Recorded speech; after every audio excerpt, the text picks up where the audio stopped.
ချစ်တယ်မမောင်မေကိုတော့တော့မကိုခေါ်ပါနော်မောင်မာရီဆာဆာမကိုတရီယာနော်မောင်တွေးကပါရီမမတယောက်တည်းရှိရမယ်မောင်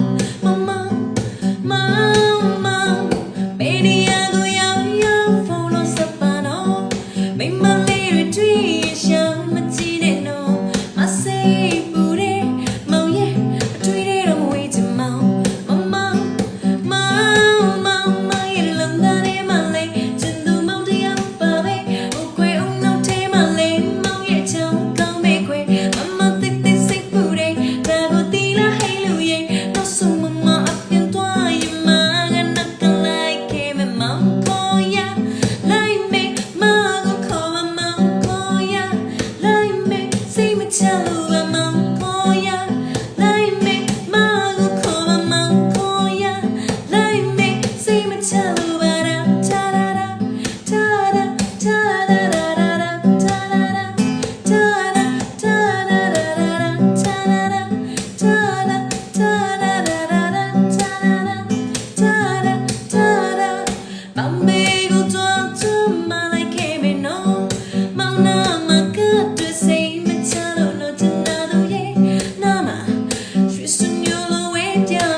မောင်ခေါ်ရဖြစ်ပါတယ် YouTube မှာချိန်အင်းမောင်ခေါ်ရဆိုပြီးတော့မှလိုက်ရှာပြီးတော့နားထောင်လို့ရပါတယ်ဒီချင်းလေးကိုရေးထားတာတော့ဒါရိုက်တာမောင်လေးရန်ကရေးပေးထားဖြစ်ပါတယ်ကဲမောင်ခေါ်ရအခုပဲလိုက်တော့နော်